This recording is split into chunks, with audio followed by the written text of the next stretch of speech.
اگلی آیت میں اللہ نے حکم دیا کہ وَلَا تَقْرَبُوا الزِّنَا، زنا کے قریب بھی مت پھٹکو۔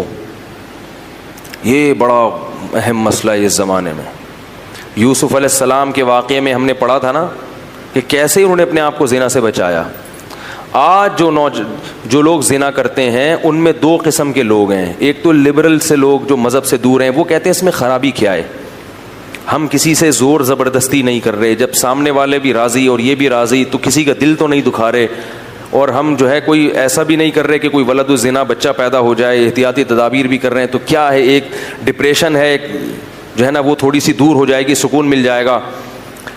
تو گناہ کو حلال کرنے کے جتنے بھی دلائل دیے جائیں نا، آپ شیطان کو مطمئن کر سکتے ہو، اپنے نفس کو مطمئن کر سکتے ہو، اللہ تعالیٰ کے یہاں یہ دلائل نہیں چلیں گے۔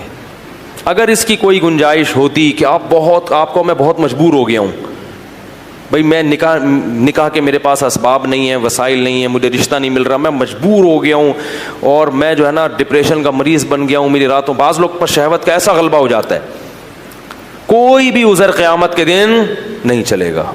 لا یکلف اللہ نفسا الا وسعها، اگر آپ اس قدر مجبور ہوتے تو اللہ پھر زنا کو کسی بعض صورتوں میں حلال کر دیتا، جیسے رمضان کے روزے مسافر اور مریض کے لیے اللہ نے حلال کر دیے کہ بھئی کھا سکتے ہو۔ اگر کوئی ایسا اللہ نے حلال، آپ کو 99 سال تک بھی رشتہ نہ ملے تو بھی آپ کو زنا کرنے کی اجازت نہیں ہے۔ نہیں یار نہیں، انہو کان فاحشۃ، اللہ نے فرمایا بہت بڑی بے حیائی ہے۔ نہ نہ نہ، لوگ کہتے ہیں لڑکی بھی راضی ہے، لڑکا بھی راضی ہو تو بھی یہ کس کی نافرمانی ہے؟ اللہ کی۔ یہ مخلوق کی نافرمانی نہیں ہے، یہ اللہ کا قانون ہے، اس میں آپ کو اجازت نہیں ہے، اور عورت کو بھی اس کی اجازت نہیں ہے، کیونکہ عورت کی اس میں توہین ہے۔ اللہ چاہتے ہیں کہ عورت کو عزت ملے، اگر کوئی اس سے اپنی خواہش پوری کرنا چاہتا ہے تو اس کی بھاری قیمت دے۔ وہ بھاری قیمت کیا ہے؟ بیوی بنا کے لائے گھر میں، یہ بہت بڑی قیمت ہے، کیونکہ بیوی بنا کے لانا کیا ہے، کیا مطلب ہوتا ہے پتہ ہے بیوی کا؟ ہیں بڑی یوں کر کے آپ غصے میں دیکھ رہے ہیں۔ بیوی بنا کے لانے کا مطلب کیا ہے؟ اب آپ رات کو لیٹ گھر میں آؤ گے، جھاڑ پڑے گی، لڑکی کے ابا پوچھیں گے کدھر سے آ رہا ہے بے، گھر میں جانا چھوڑ دو گے تو خاندان کا جرگہ بیٹھے گا، یار مسئلہ خراب ہو رہا ہے، شکایتیں آئیں گی، فون آئیں گے، ادھر ادھر لڑائی ہوں گے، جھگڑے ہوں گے، توڑ پھوڑ ہو گے، برتنوں آج میرے سر پہ برستے کیوں ہو میں نے دھو کے تمہیں کتنا سجا رکھا ہے۔ روز لیتی ہے تلاشی وہ پولیس کی مانند، پوچھتی ہے کہاں پیسوں کو چھپا رکھا ہے۔ سمجھ رہے ہیں؟ پھر سالے بھی ہوں گے آپ کو جہیز میں ملیں گے، پھر اس کی اولاد کی ٹینشن، پھر طلاق دینا بھی آسان نہیں ہوتا، تو پھر وہ بیمار ہوتی ہے، اس کا علاج کرنا پڑے گا آپ کو۔ تو یہ عورت کو کیا ملتی ہے؟ عزت نہیں آ رہی بات۔ عورت سمجھتی ہے صرف پیسے میں عزت ہے، زنا کرو اتنے پیسے مل گئے تو یہ عزت نہیں ہے۔ پیسے تو ماسیوں بیچاریوں جو گھر میں کام کرتی ہیں ان کو بھی مزدوری پکڑا دیتے ہیں، جھاڑو لگانے کے، پوچھا لگانے کے، بنگیوں کو بھی دے دیے جاتی ہیں اجرت کے پیسے۔ تو اللہ نے مرد پر بہت ریسٹرکشن کی ہیں، پابندیاں لگائی ہیں۔ کیوں؟ اب اگر کوئی شخص یہ بقراتی پیش کرے کہ عورت خود جب راضی ہے اپنے حق کو چھوڑنے پر، وہ کہہ رہی ہے نکاح نہیں کرتے تو بھی میرے لیے میں تمہیں اجازت دیتی ہوں، بات یہ ہے کہ عورت کو اس حق سے دستبردار ہونے کی اللہ نے اجازت نہیں دی، کیونکہ وہ اللہ کی بندی پہلے ہے اور کسی کی بیٹی اور بہن بعد میں ہے۔ وہ اس کی میں ایک مثال دیتا ہوں۔ دیکھو آرمی کے جو آفیسرز ہوتے ہیں نا، ان کو جب رینٹ ملتا ہے گھر کا تو ان کو اجازت نہیں ہوتی کسی غریب یا کچے علاقے میں وہ گھر لے کے رہنا شروع کر دیں۔ نہیں یاری بات میرا خیال ہے بھائی، کوئی بریگیڈیئر کرنل ہو، آرمی رینٹ دیتی ہے نا بعض اپنے آفیسرز کو کہ آپ کراچی میں فلاں جگہ پہ رہ سکتے ہیں۔ اس نے کیا کیا، وہ 1 لاکھ روپے رینٹ منظور کروایا، اور مچھر کالونی میں جو ندی ہے نا اس کے تھوڑا سا ارلی سائڈ پہ ٹھیک ہے ایک گھر لے لیا۔ آرمی میں الاؤ نہیں ہے، کیوں؟ اس میں آفیسر کی بے عزتی ہے۔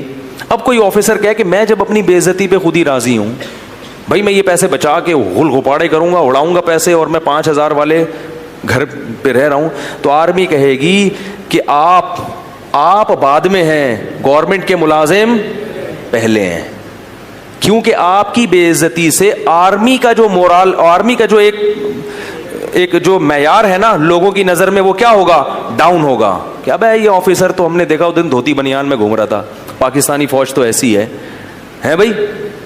ابے ہم نے اس میں دیکھا جاتا ہے کہ جو آفیسر رینک پہ جاتے ہیں نا ان کی پرسنالٹی دیکھی جاتی ہے, قد دیکھا جاتا ہے, خوبصورتی کا بھی بڑا دخل ہوتا ہے. تبھی دیکھیں فوج میں جو آفیسرز ہیں اکثر 99% خوبصورت ہوتے ہیں. کیوں؟ وہ کہتے ہیں ان کی عزت سے, کس کی عزت ہے, فوج کی عزت ہے.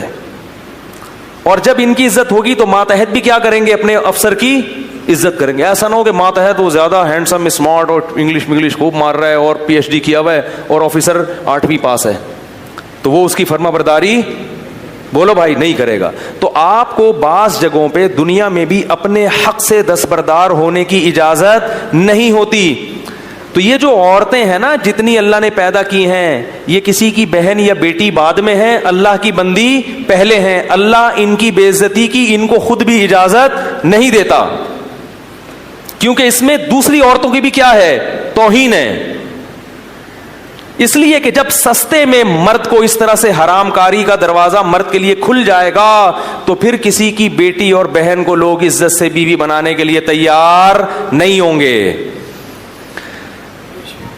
جیسے کہ یورپ امریکہ میں ہو رہا ہے اور ہمارے ملک میں بھی شروع ہو گیا ہے. مردوں کے پاس حرام کاریوں کے اتنے سستے راستے دستیاب ہو گئے ہیں کہ اب نکاح کی ٹینشن اور پھٹیک ان کو کیا نظر آتی ہے, ایک پھٹیک نظر آتی ہے. جبھی 40 سال کے بڈھے ہو جاتے ہیں, کم بخت کرتے نہیں ہے شادی. وجہ اس کی یہ کہ ان کی حرام خواہشیں دوسرے راستوں سے پوری ہو رہی ہیں, اور وہ عورت ہی کر رہی ہے پوری. اور وہ یہ عورت سمجھتی ہے کہ جب میں اپنے حق سے دستبردار ہو رہی ہوں تو کسی کو کیا تکلیف ہے. یہ تکلیف ہے کہ اس وجہ سے تم جیسی عورتوں کا نقصان ہو رہا ہے. اگر مرد کے لیے حرام کاری کا دروازہ حکومت بند کر دے تو مرد کے پاس اپنی خواہش کو حلال طریقے سے پوری کرنے کے علاوہ کوئی راستہ بچے گا ہی نہیں. وہ ایسا تڑپے گا نکاح کے لیے, ایسا تڑپے گا کہ وہ کہے گا کوئی کمتر صورت کی مل جائے, کوئی جو ہے نا خاندانی لحاظ سے پس مل جائے, کیونکہ یہ جو خواہش نفس ہے نا یہ بھوک کی طرح ہے, یہ برداشت نہیں ہوتی انسان سے. پراٹھا ملے تو پراٹھا کھا لو گے, نہیں ملے تو گرم روٹی, وہ بھی نہ ملے تو سوکھی روٹی کھائے گا آدمی. ایک حد تک برداشت کرتے ہو, وہ بھائی لے آ یار جو بھی ہے. دیکھا نہیں آپ نے گھر میں جب کبھی غصے میں آدمی جاتا ہے, بھوک لگی ہوئی ہو, بیگم صاحبہ کہہ رہی میں ذرا دال میں تڑکا لگا رہی ہوں, اگر ٹائٹ بھوک لگی ہوئی ہے آدمی جا کے ہانڈی جھانکتا ہے کتنا ٹائم ہے بھائی.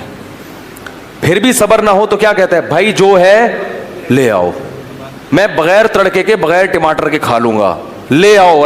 پلیٹیں اٹھا کے پھینکنا شروع کرتا ہے. تو اللہ کی قسم بالکل یہ خواہشات نفسانیہ بھی اللہ نے مرد میں بہت, عورت میں بہت کم نہیں ہے, یہ مرد میں بہت زیادہ ہیں. تو اگر اس کو عورت دیکھنے کو نہ ملے, خواتین دفتروں میں پردہ شروع کر دیں, دیکھنے کو نہیں ملے تو وہ پھٹنا شروع ہو جاتا ہے. وہ کہتا ہے مجھے وہ فوراً کیا کرے گا, بھائی کسی طرح سے مل جائے, مجھے نکاح کراؤ, کوئی بات نہیں بہت اونچے خاندان کی نہیں مل رہی, فلاں جگہ نہیں ہو رہی, بھائی مجھے لیڈیز چاہیے بس. کیا ہونی چاہیے, لیڈی ہونی چاہیے. پہلے ہوتا تھا ایسے. مسلمانوں میں آپ کو تاریخ میں ملے گا بڑے بڑے باصلاحیت لوگوں نے شادیاں بہت کم تر لوگوں میں کی ہیں, بہت کم تر لوگوں میں, اور بڑی کامیاب شادیاں ہو کے انہوں نے یعنی نکاح میں زندگی گزاری ہے. اب مرد انڈین فلمیں بھی دیکھ رہا ہے, انگلش فلمیں بھی دیکھ رہا ہے, ایک سے ایک چہرہ اس کو نظر آ رہا ہے, تو اب ان کا معیار اتنا اونچا ہو گیا کہ بھائی کوئی بڑی اینٹک قسم کا پیس ملے گا تو کروں گا, ورنہ کیا ضرورت ہے کرنے کی. اور وہ اینٹک پیس بھی تھوڑے دنوں میں اس سے بھی بوریت ہونا شروع, کیونکہ فلمیں تو چل رہی ہیں, وہاں تو روز کوئی نئی مسٹر ورلڈ آ رہی, کیا ہوتا ہے مس ورلڈ, مسٹر تو کوئی نئی مس ورلڈ آ رہی ہے روزانہ. اور بعض لوگوں تو مسٹروں کی بھی عادت پڑ جاتی ہے, اللہ تعالیٰ معاف فرمائے, اس طرف بھی چلے جاتے ہیں, وہ تو پھر کسی کام کے رہتے ہی نہیں ہیں, وہ مس ورلڈ میں اتنی دلچسپی نہیں لے رہے ہوتے. تو یہ سارا معاملہ کیا ہو رہا ہے, معاشرہ تباہ ہو رہا ہے. اس لیے زنا کو روکو.